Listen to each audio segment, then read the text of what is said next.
everybody's favorite topic that they love to talk about.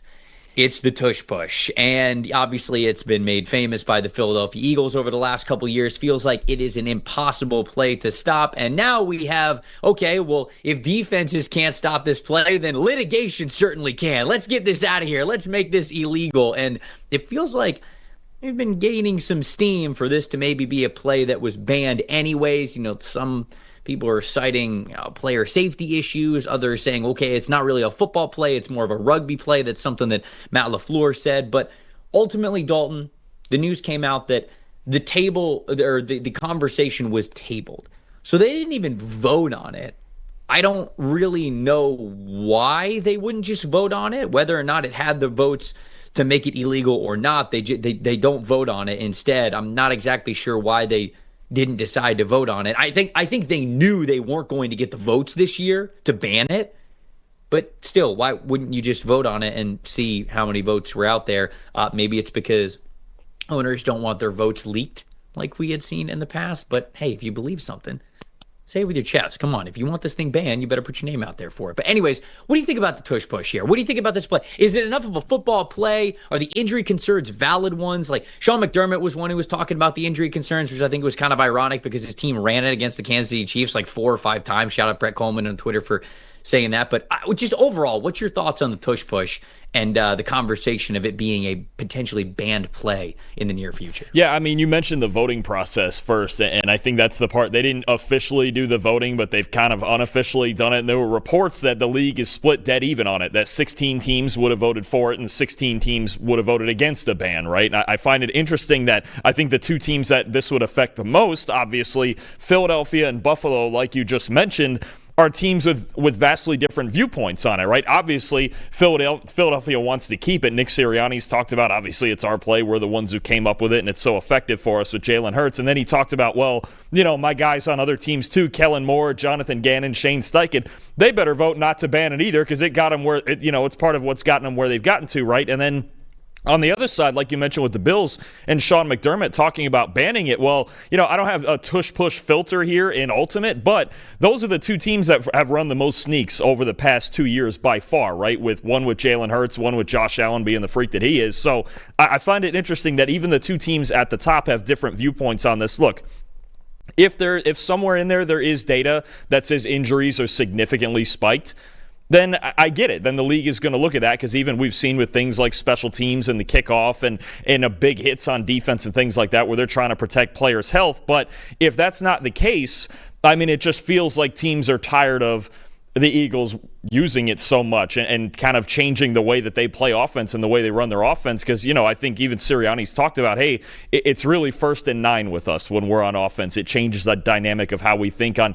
3rd and 4th down, especially 3rd and 1, 4th and 1, even, 3rd and 2 and 4th and 2. But I think one of the things here that the league is worried about is more situations like we had in the playoffs when they were playing the Commanders, and it was, like 6 plays where we got no action at all, and even officials threatening to just hand Philadelphia a score. That's not what the league is looking for, right? So, if it's in the name of player safety and they have the data on it, then I get it. You can ban it. I'm not sure that they actually have that yet, if it's a big enough sample to have that yet, because there's really not that many teams that run it anyway. And a lot of them now, what you're seeing is they won't even have their quarterback under center. There's other teams like the Ravens will put Mark Andrews under center. The Chiefs, I believe, have done it with Travis Kelce and even Noah Gray. So, I mean, there's ways to protect your quarterback and other players against it, but I don't know that it's that big of a widespread problem schematically, unless there's a lot of injury data, to really ban it. Well, I think that there's a lot of topics here. One, the fact that the Philadelphia Eagles are currently sitting here as Super Bowl champions, that's enough for the rest of the league to gain some steam and be like, okay, if Philly was phenomenal at this play, for example, and they were a team that was like a fringe playoff team, or, they were getting bounced in the first round, or maybe they weren't even making the playoffs, I don't think we'd be having this conversation. I think the issue is this is a team that runs this play to almost 100% efficiency. And I don't know if that's exactly true. Don't quote me on that one. But they're the team that won the Super Bowl. So I can totally understand every coach and owner around the league wanting to make it so Philadelphia can't do this anymore. But I think the arguments against it are BS. Like, I don't blame the other coaches and owners, because in this league, there are billions of dollars and millions of dollars in jobs at stake. So, of course, you're going to advocate for something that helps you and does not help your opponent. So I get what everybody's saying. I just don't necessarily believe what they are saying. A lot of people are like, okay, well, there's data to show the injury. If there were data to show that it was a high injury or dangerous type of play, these coaches and owners that are advocating to ban it would have brought that up this week. They would have cited the numbers, because those are powerful. Data points are very powerful. But we didn't really hear that from anybody, or at least I didn't see that from anywhere. So that makes me think that when people go, well, it's a play where it puts you in a compromised position and you can get hurt and all that. Okay, show us. Where is it in the data that that's actually the case? And how is the tush push more violent and dangerous than a running back running full speed at a linebacker towards the sideline?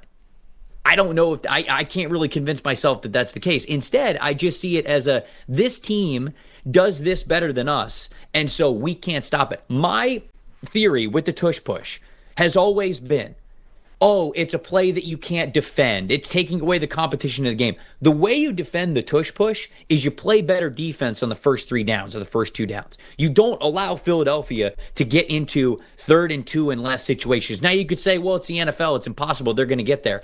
I'm just telling you what the solution is. Play better defense on 1st and 2nd down.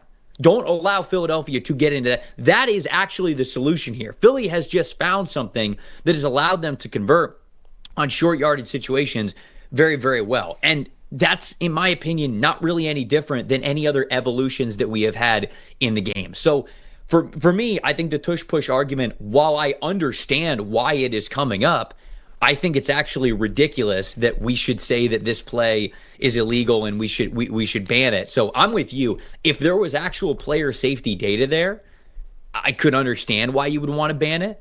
But the only thing that I can think of that is actually valid is these other teams don't do it nearly as well as Philadelphia.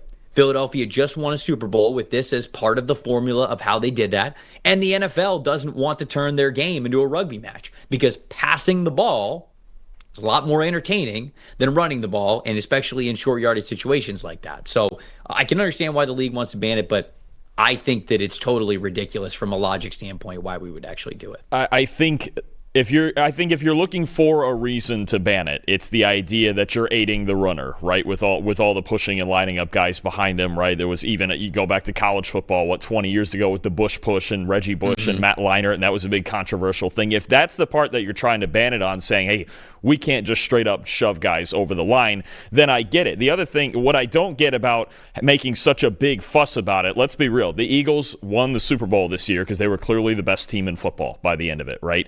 They run this. They ran it 50. They run a sneak 55 times this year across 20 games. That's less than 3 times a game. If that's what you're worried about, is 2 or 3 plays a game that you really think make the difference, and it just doesn't look all that entertaining, then I think you're worrying about the wrong problem. You need to worry about the other 140 plays a game that happen on both sides of the ball combined, and win those. And like you just mentioned, when you're in 3rd and 1, this is what you're going to get. They have a quarterback that squats 700 pounds. I mean, this is what you're going to get. It's really only a problem when you're talking about the Eagles and the Bills. They are by far the 2 teams that use it the most, that run quarterback sneaks the most, that run the tush push. I mean, that's all you're talking about here. So, again, it's surprising to me that the Bills are in favor, at least Sean McDermott's in favor of banning it. But you're talking about 2 teams, and 2 really good football teams with or without this, and one won the Super Bowl, the other was in the AFC title game and has been good for 5 years already. I don't really see, aside from, it's just not that entertaining, I don't think it's that unfair unless you're making the point of, we don't want ball carriers being pushed from behind the line of scrimmage and having them aided so much in that sense. If that's the case, then so be it, but teams are always going to find a way around it too.